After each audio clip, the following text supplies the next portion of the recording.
Good morning, friends. Well, we've all seen this. Anybody who's done this before will know that the real challenge is to fix it so you don't have to fix again in another year. I've got a new product to show you to try out, and we'll see if it works. So if anybody's in this situation for the first time, you'll need to know this. There's always a 1/8 inch Allen screw that holds these things on. Interestingly enough, it's always 1/8, even in the metric days. And you just unscrew this, and sometimes the looseness is here. This isn't the case in this situation, but sometimes it's here and you can tighten it up and get another year or so out of the system. Now, more commonly, the problem is in the drywall screw behind right here. Let me just explain the anatomy of this.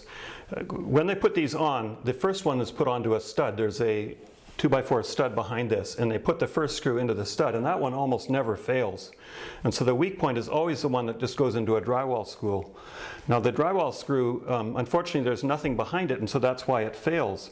If the builders were thinking, they would have put a 2x4 across the members so you have a nice broad area to put wood screws into both. But they never think of that. This is always added on at the end, and so you end up with a strong side and a weak side, and it's the weak side that always fails.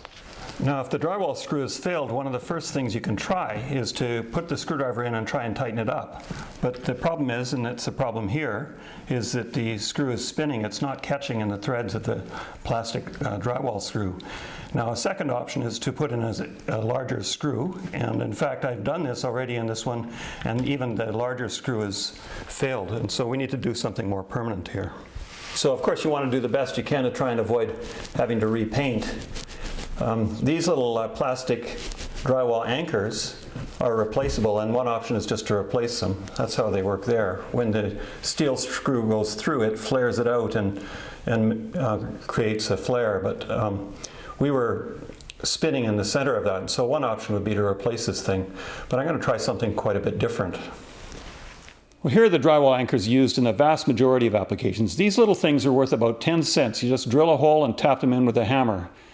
So you can see why professional builders reach for these ones. They're completely invisible to the buyer's eye, and they last a few years.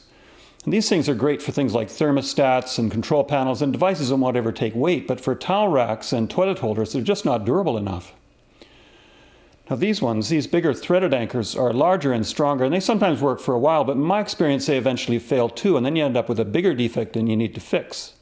So what do? With a towel rack, one option is to use your stud finder to measure the distance between the studs, and if possible, use a hacksaw to cut down your rack by 1 inch or so to the perfect size so screws go into the studs on both sides.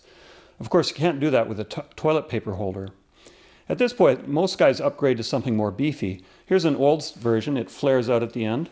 And then here's a more recent toggle anchor. I'll show you here. Here's this toggle anchor. These things have been around for decades. You push it through the hole. You have to have a fairly large hole. Push it through until it releases, pull back, and then screw it down.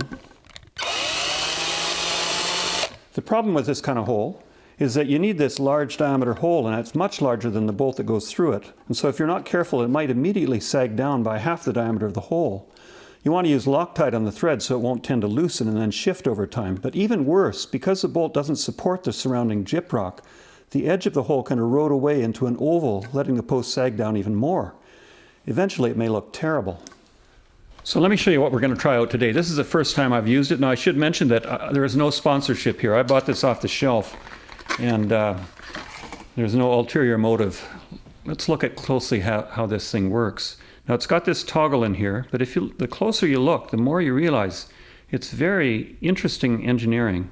So there's some threads here, and as you rotate this in, watch what happens to the toggle.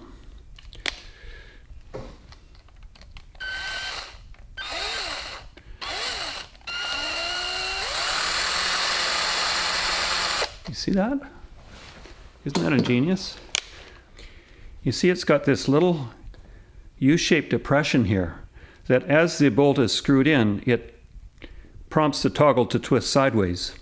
And herein lies the weakness as well, because if anything gets trapped in there, like vapor barrier or some insulation, then that could be a problem. It could dislocate sideways and not get a firm grip. Let's see how it works.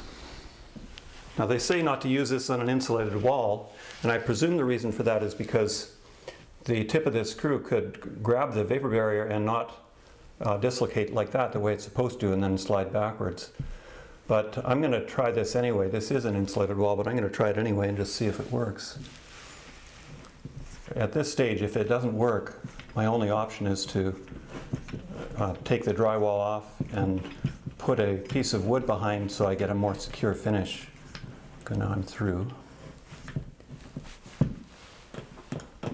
Just to start dislocating.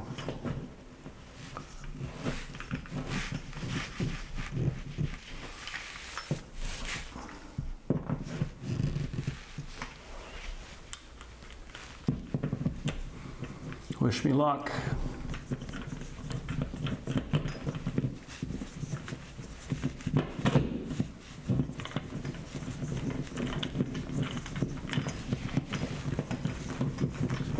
At this stage I got a little frustrated because as much as I'd screw it in, it wouldn't ever come up tight. I think the vapor barrier plastic or insulation got trapped in front of the screw hole, preventing the tip of my bolt from finding the threads behind. All right, I wasn't happy with how it was screwing in, and I think it's a problem with the metal piece not being able to dislocate properly because of the insulation behind. And so I've rotated it counterclockwise and pulled it out so I can feel it tightening against the drywall behind. And so now I'm going to try and tighten it up here like this first to get good purchase. And then I'm going to screw in the other point. It's not the way you typically do this, but let's see if this works a bit better for us.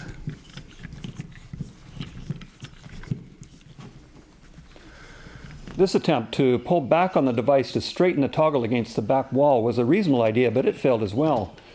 So at that point I decided to reach for compressed air in an attempt to clear the pathway for the bolt to find the threads behind.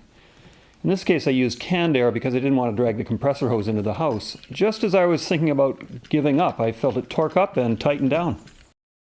And just as I was about to give up, I suddenly got it. And now it's good and tight, and there's no gap behind. It feels so much stronger. So let's put it back together again. So what do I think? Well, these anchors are clearly more expensive and clearly better. Overall, even despite the difficulty I had with the vapor barrier and the outside insulation, I would call this design a winner. They say not to use it in an outside wall, and now I can see why. About the only thing I'd do differently in this case would be to add in a few drops of Loctite to the bolt just before putting it on. Thanks for watching.